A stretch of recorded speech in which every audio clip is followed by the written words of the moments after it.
சிவன் தான் எல்லாருக்கும் கடவுள் அப்படின்னு தான் நம்ம கேள்விப்பட்டிருக்கோம். சில இடங்கள்ல சில விஷயங்கள் என்ன சொல்லிருக்காங்க, சிவனுக்கு தாய் தந்தை இருக்காங்க, சிவனுக்கு மேல கடவுள் இருக்காங்க அப்படிங்கிற ஒரு பேச்செல்லாம் வெளியே வந்துட்டு இருக்கு. அது உண்மைதானா? இல்லம்மா, அது முற்றிலும் ஒரு பொய்யான ஒரு விஷயம். சிவனுக்கு மேல ஒரு தெய்வம் கிடையவே கிடையாது. எல்லா தெய்வத்துக்கும் மேலானவர் யாரு? எம்பெருமான் ஈஸ்வரன். அதனாலதான் அவர் கடவுள். சிவனோடு ஒக்கும் தெய்வம் தேடினும் இல்லை, அவனோடு ஒப்பார் இங்கு யாவரும் இல்லை.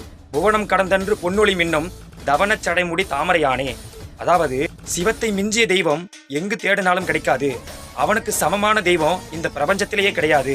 தங்கத்தை போன்று தகதகன மின்னுகின்ற சடைமுடி கொண்ட அருட்பெருஞ்சோதியாக விளங்குகின்ற அழகிய திருமகன்தான் நம் அப்பன் சிவபெருமான் அப்படின்னு இந்த பாடல் மூலமாக திருமூல சித்தர் சொல்கிறார். மேலும் அன்பே சிவம் என்ற தத்துவத்தை சத்தியத்தை சொன்னது திருமூல சித்தர். அவர் நினைத்திருந்தால் அன்பே கடவுள் என்று சொல்லியிருக்கலாம். ஏன்னா கடவுள்னாலே அது சிவம்தான். சிவனுக்கு இன்னொரு பேர் தான் கடவுள், சிவனுக்கு இன்னொரு பேர் தான் இறைவன், சிவனுக்கு இன்னொரு பேர் தான் ஆண்டவன். மேலும் திருவள்ளுவர் அகர முதல எழுத்தெல்லாம் ஆதி பகவன் முதற்றே உலகு. ஆதி பகவன் என்பது சிவபெருமான் தான்.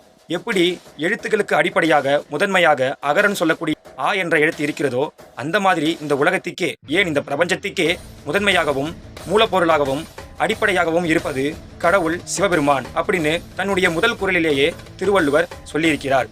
மேலும் திருமூலர் ஆரறிவார் என்கிற அண்ணல் பெருமையை, ஆரறிவார் அதன் அகலமும் நீளமும், பேரறியாத பெருஞ்சுடர் ஒன்றதின் வேறறியாமல் விளம்புகின்றனே. அதாவது நம் அப்பன் சிவபெருமானின் முழு பெருமையையும் அறிந்தவர் யாருமே கிடையாது. அவனுக்கு அகலமும் நீளமும் கிடையாது. அண்ட சராசரங்களையும் அனைத்து பிரபஞ்சங்களையும் தனக்குள் அடக்கி முதலும் முடிவும் இல்லாமல் பறந்து விரிந்து நிரந்தரமானவராக அழிவற்றவனாக இருக்கிறார். அவரின் முழு பெருமையை தெரியாமல் நான் பேசிக் கொண்டிருக்கிறேனே அப்படின்னு திருமூல சித்தர் இந்த பாடல் மூலமாக சொல்கிறார். எனவே மக்களே, இதுதான் சிவம் என்று குறிப்பிட்டு சொல்ல முடியாது. சிவத்துக்கு வரையறை கிடையாது. அவர் முதலும் முடிவும் இல்லாதவர். அதனால்தான் அவருக்கு நடுவன் என்ற ஒரு பேரே இருக்குது. அணுவும் அவர்தான், அண்டமும் அவர்தான், அனைத்தும் அவர்தான். நம்ம அப்பன் சிவம்தான். இயேசுநாத சொன்ன பரமபிதா, நபிகள் நாயகம் சொன்ன அல்லாஹ், அதுவும் சிவம்தான். அவனுக்கு 1000 பேருங்க. 1000 பெயர்கள் கொண்டவன், 6 உயிராய் நம்முள் நின்றவன். மக்களான நமக்கு ஞானத்தையும் தெளிவையும் கொடுத்து இந்த மாயையிலிருந்து காப்பாற்றி மோட்சம் விடுதலை அடைவதற்காக உதவி செய்ய வந்தவங்க தான் இந்த மகான்கள் சித்தர்கள். அது வேற யாரும் இல்ல, சிவம் தான். ஏன்னா அருட்பெருஞ்சோதியாக விளங்குகின்ற சிவம் அவரு நேரடியாக அந்த பூமிக்கு வந்தா அந்த பூமியே இருக்காது, பிரபஞ்சமும் இருக்காது. அதனால்தான் அவரு சிறு ஆன்மாவாக மகான்களாக மனிதனாக இந்த பூமியில் இறங்கி வந்து பிறப்பெடுத்து நமக்கு கருணை காட்டி நமக்கு விடுதலையை அளிக்கிறார்.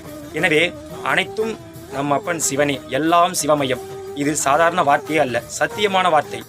ஓம் நம சிவாய.